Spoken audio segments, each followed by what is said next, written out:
Hi, Meg here, and I am your Monday substitute host here in the Pagan Perspective. Please forgive the mess behind me, but we're actually getting ready to move, and so that's going on.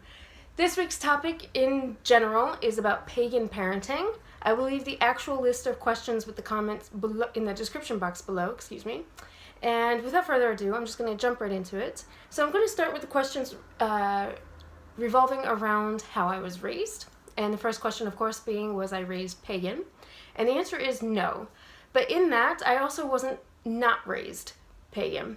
In the sense that even though my father tried to instill a Roman Catholic upbringing, my mother herself was not a Catholic. She would consider herself just atheist and without religion or spirituality. However, today I can honestly say she's a bit more pagan than she will admit. So it was kind of a toss-up between the two in the sense that there was always this, well, Sunday is for being Catholic and every other day is for being who we are. Entirely as hypocritical and crazy as that sounds, but that's the way it was.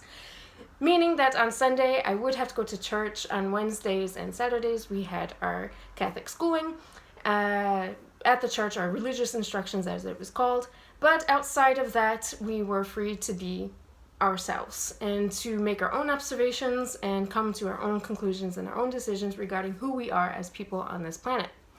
So my mother, like I said, she was not really a religious person at all, and she didn't really have any beliefs whatsoever. She kind of had that anger with this whole God concept, and she was just so angry at the whole idea. Whereas my father, he really only forced us onto the Catholic path because his parents forced him, and that's the only thing he knew. And instead of breaking the cycle, he kept the cycle going. Unfortunately, but that's his generation. And so, however, once I was free from church and my chores in the house and my homework and whatnot, I was in nature as much as possible, just doing my pagan thing. Now, of course, at the time, I didn't have the terminology to say or, to understand that I was in fact pagan and doing pagan things. For me, it was just what came naturally. It's what just felt right, and it was who I was. And I never felt that I had to hide it, in a sense. I would openly do my weird pagan things, but then I would just be labeled as the weird one or the strange one, and people would generally leave me alone. It wasn't until later that I started getting the derogatory terms, of witch and whatnot, but it never really bothered me. Once I got to learn the terminology, what paganism, what is it about, and realizing, well, that's me. I didn't exactly wear it as a badge, but I didn't hide it either. Even with my family, I didn't have some sort of coming out of the broom closet event either, but they just kind of understood that it was different from everybody else, and that I had a different way of seeing and believing in things. And because we are a family and we love each other unconditionally, it was never held against me, and I never had that fear of not being able to be who I am and being able to be on the path that I was born to be on. If that makes any sense. So that was how I was raised. Eventually, with the divorce of my parents, it also meant divorce from the church, so that was great. We didn't have to go to church anymore, and I just felt so relieved at that. And I was able to embrace even more my pagan ways. And it was great. And as I said, my father was a little bit hesitant at first because he was very fearful. He had the very Catholic upbringing about it, so he was very fearful for me. But now he's gotten used to it, and he realizes that it's not so bad after all. And he himself is no longer with the Catholic Church. So there's that. My mother, for her, when I explain to her what it is that I believe and why I believe in it, she always comes out with, well, that makes sense. Well, that makes sense. That makes sense. And I start to feel that she's got a little bit of that paganism in her as well. I don't think she will ever really fully embrace it or practice it. But again, I feel very fortunate to have parents that are able to be open enough to try to understand it, to have curiosity, to know what it is that I believe in, try to understand it, and embrace it in the sense that, well, this is part of my daughter's life, and so therefore it's part of ours. So then what do you wish you had learned at an earlier age? And really nothing, because I feel that we learn what we need to learn and we experience what we need to experience at the time that we need to learn and experience it. It's all part of our path. I'm not saying it's part of fate. I'm just saying that life, nature, everything is forever changing, and it changes at the time that it needs to change. It's not going to stop or speed up at any given point just for the sake of what you wish or you want, but it's going to give you what you need. And I strongly feel that I hold such confidence in the universe that it will send me what I need at the time that I need it. And this being what I learn, how I learn it, where I learn it, and when I learn it. So my experiences. And so I don't like the idea of asking myself what if, and oh, if only, or shoulda, woulda, coulda sort of incidences. But so what I would like to say is that for me, what do I wish I had learned at an earlier age? It's kind of this idea of regret. Oh, if only. Oh, I should have. And I don't like to live with that kind of mind state. I really like to live. I live in the present, and I take what I learned in the past to be that, just that. It's something I learned from the past. So now I know today not to do it again or to do it differently, so on and so forth. I can't change the past. I can only not change now, but I can hopefully change the future by the choices that I make now. So I can only make better informed decisions in the now. And so I really don't wish I could change anything, because I feel that where I am today is because of the experiences that I had when I had them in the past. So I wouldn't change anything, and I don't wish to have learned anything earlier. Do you feel you would have been on the same path? I think I kind of just explained it, that yes, absolutely, I think I did. I think things happen for a reason. There's always the cause and effect. And what makes the difference is what I choose to do with it right now. So yeah, I feel that this is my path no matter what, and I hold complete and utter confidence in it and in the universe. And you know, tomorrow is full of so many uncertainties. Not even just tomorrow, but the next minutes of my life are full of so many uncertainties. But I'm okay with that, just because I have enough confidence and trust that I'll get through it. I learned a lot from my past. I'm learning a lot from others, and I'm learning through each second of the day, each experience that I have. So, you know, I'm good. I'm really good with it. So I don't think my path would be any different. If something were different in my past, I think I still would eventually come to this path in my life. Then it goes on to ask about including children in your practice. And more specifically, if your children have imaginary friends, would you include that in your practice? And so when it comes to including my daughter, she is 7 years old. So throughout her 7 years on this earth so far, she has always seen me practice my pagan spirituality, my pagan religion, in the sense that I never hid from her what it is that I'm doing and what it is that I believe. That said, I never forced her to practice with me either. I never forced her to participate, and I never told her this is what it is and this is true and you cannot believe anything but that. Instead, what I do is, like I said, I don't hide it. So I practice openly anywhere in the house. I don't have a specific altar space. That's not how my path works. My entire house can be my altar. My house is my sanctuary. My house is my spiritual place. And so anything could be a place of worship. Anything can be a place of offering. Anything can be a place of magic in the house. And so one of the main reasons I wanted to live like this around her is so that she could be open enough to realize that this is just as normal as it is for the others to go to church or to go to what's the word I'm looking for? The synagogue and so on and so forth. I wanted her to realize that it's just as normal here in her own house as it is out in the outside world. Maybe it's a bit different, but that doesn't mean it's wrong. I also did it because I wanted her to understand me better as a person. You know, children tend to have this idea that mom is mom and that's it, that we're only here solely for their needs. And I wanted her to realize that no, mom is actually an individual, and she has her needs, and she has her way of living and her way of life, and this is part of it. It does help because she sees me in a different light.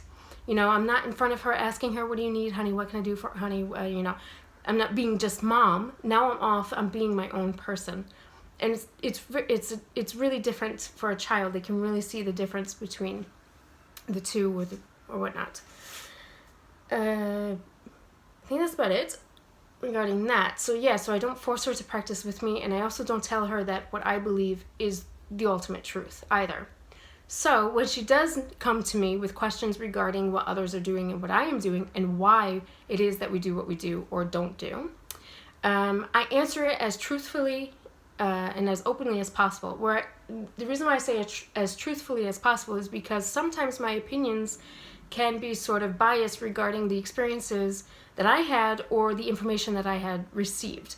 And so because I'm not an expert on any religious topic or subject, I want her to understand that, well, this is what I know. Perhaps it's true, but maybe it's only 90% true. Maybe it's only 20% true. Maybe it's 100% true, but this is what I know. I cannot be your only source of information. So if you have a question, especially regarding other religions that I myself don't practice or have never practiced, then I'm not the source to go to for that. And I hope that this gives her a more open and more diverse way of looking at people and the way that they live and the way that they behave, and to be able to understand that she can go to others for this sort of information as well, so that she doesn't feel stuck or blinded by one way, by one opinion, by one view of things, even though it's mine. And I think that I have her best in my intentions are more pure for her growth, but I still don't want to condition her to the way I am. I don't want her to be a copy of me and of my beliefs. She really needs to find herself and her spirituality, her religion, her past, should she choose to have one. That's for her to decide. So now, like I said, she's 7. I don't expect her to have any idea what it is that she believes or doesn't. I certainly don't expect her to be able to say what religion she is, should she choose to have one. But I do expect her to be able to feel that she can ask these questions and think about where she can go, what resources she has to get the answers that she needs to better make observations and informed decisions, so that later in life, when she actually is more mentally mature and developed and she wants to make firmer decisions regarding who she is as a person, she'll be able to do so with a strong foundation, and not just my mom was pagan, so I'm pagan. I personally, growing up, and people would ask what religion I am, like I said, at the time I didn't have the terminology to say pagan or anything, so I would just say Catholic because that's what I was being raised as. And they're like, oh, so why are you Catholic? Well, because my father's Catholic. And it just felt so wrong, and it just wasn't right. It didn't feel so right, which is wrong, of course. Anyway, I'm saying the same thing, but with different words. It just didn't feel natural. And I felt like I was just answering to be able to respond, but I wasn't actually really fully answering for who I was. And I don't want my child, or my children, should I have more in the future, I don't want them to have that same experience where they feel that they just have to copy whatever it is mom and dad are doing because that's what the rest of the world is doing, and they don't understand anything because they don't have enough information behind it. So I hope to leave the door open enough for her to understand that she's welcome to come and practice with me. She's most certainly welcome to ask any questions, and I will do my best to answer those questions. And when I simply don't have an answer or don't have enough information on it, we will do the research together and talk to those who do know, who do have more information. And I will help her, I will help guide her on her path to wherever it is that she's supposed to be, or that she chooses to be, I should say. But I will not give her the destination. That is for her to experience. I have no right, not even as a parent, I have no right to tell my child what she can and cannot believe in. She's her own person, and that is a journey that only she can take. Again, I can help guide her, but I have to remember to guide her with an unbiased. I have to remember to guide her openly, remember so that she could be open to this world and be diverse and understanding and compassionate as a person on many levels, not just spirituality and religion. Yeah, I hope that all makes sense. So when they're asking if she had imaginary friends, would I involve her imaginary friends in the practice? And the thing is, if she were to come to me, I mean, she's never shown any signs of having an imaginary friend or anything, but if she were to come to me to tell me that she has an imaginary friend and that this friend would like to do a ritual or a ceremony or light a candle with us or something or another, I would absolutely do it, because if she's coming to me with this, it's because it's important to her and it's something that she feels she needs to do, and this is a part of her path, of her experience. And so for her to ask me to take part in it, I think is an honor, and I would absolutely do it with her, and I would fully embrace it. And in this case, I would ask her, well, how would you like to go about doing it? And I think this will spark sort of the initiation, if you will, to her paganism, if you will, on her path. So yes, I would absolutely involve imaginary friends. So that being said, she doesn't really participate with me in any of my rituals or ceremonies. She sees that I'm going to do it. I tell her in advance that I'm going to do something and why I'm going to do it. And I let her know that if she wants to, she can join me. If not, that's okay too. So sometimes she's off reading her book while I'm off doing whatever it is that I'm doing, lighting my candles or whatnot. And it's just as normal as it would be if we were doing anything else in the house. And then when she does wish to participate with me, it's completely open for her to do so. And I don't just go according to my plan of how I want to do it. Instead, I sort of work around and I do my thing, and then I let her do her thing next to me. And then if she asks me, well, can I do that with you? And then I find a way for us to do it together. It's really sort of, what's the word there's a word I'm looking for, but I can't think of it right now.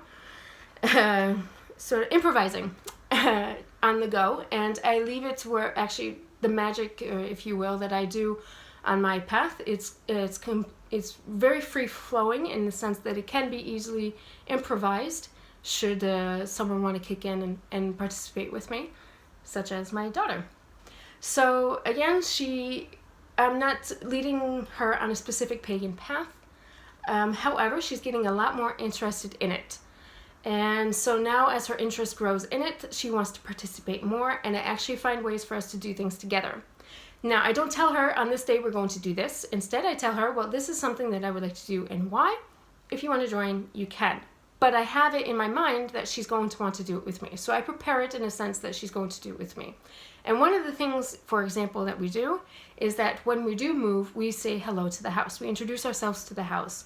And the way that we do that is we light a candle with intention. So we say a little prayer, what it is that we are hoping for this cycle in this home and whatnot.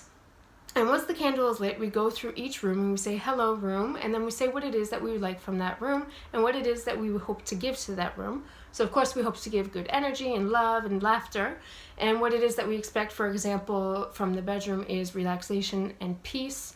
What we expect from the living room is more like lots of laughter and vitality.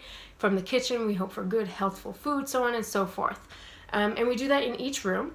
And then after we put the candle somewhere in the middle of the house and we let it burn through the night. Safely, of course. Another thing that we do is we scare the bad energies away, or the monsters, whatever you want to call them. We usually do this before introducing ourselves to the house. And that's, again, we just go through each room and we make as much noise as possible with the windows open and we get the bad energies out. So we don't make very good friends with the neighbors in the beginning, but we got to do what we got to do to bless the home, right? So, and these are examples of rituals, of things, ceremonies, whatever, spells, whatever you like to call them, that she absolutely loves to participate in. And these are the things that I actually have in my mind to where I will participate with her. Whereas other things that I do for me personally, I don't necessarily have her in mind to do it with me, but should she just come in and, you know, Mama, can I join you? Like, knock on the door. That was her knocking on the door, by the way. Mama, can I join you? I'm not going to say no. Yeah, so there's that. And lastly, they ask about books, YouTubers, and websites regarding pagan parenting. So in the description box below, I put a few links for you regarding some YouTube videos that I personally have enjoyed watching, and I like very much the views, what they have to say, their experience and whatnot. It's not necessarily what I believe in or practice myself 100% with my child, but I feel it could be useful for some viewers like you. As far as books go, I don't have any books because I don't like the idea of leading my life following what a book tells me to do. That can go deep, but yeah, so I don't really have any go-to book regarding pagan parenting. And the same for websites. I would imagine that there are quite a few blogs out there and whatnot, but the thing is, these websites can get so personal from a personal experience, and the thing is, every parent and every child is different, every experience is different, just like every pagan path is different. So my advice in general is just to be a very open, naturally flowing parent, in the sense that do your thing the way you've always done it, but leave it open enough to where if your child wants to join and participate with you, that they can do so. That's my advice, as simple as that. Again, I don't want her to be a copycat of me. I want her to be able to make her own observations, gather her own information, and be able to come to an informed decision regarding what it is that she believes or doesn't believe in. And at 7 years old, I'm not expecting her to do all that now. I'm not expecting her to have all the answers. I myself don't have all the answers for my path. I'm forever changing, in the sense that I have to, nature, everything's always changing. It's always cyclic. So we have to be able to be just as open and just as flowing with that energy in order to really expand and progress as a person, as a soulful being, as one with divinity. But that's just my pagan perspective on it. Sorry, got cut off a bit. But so it's a long video. If you made it this far, thank you for watching, as always. And until next time, I wish you all safe journeys.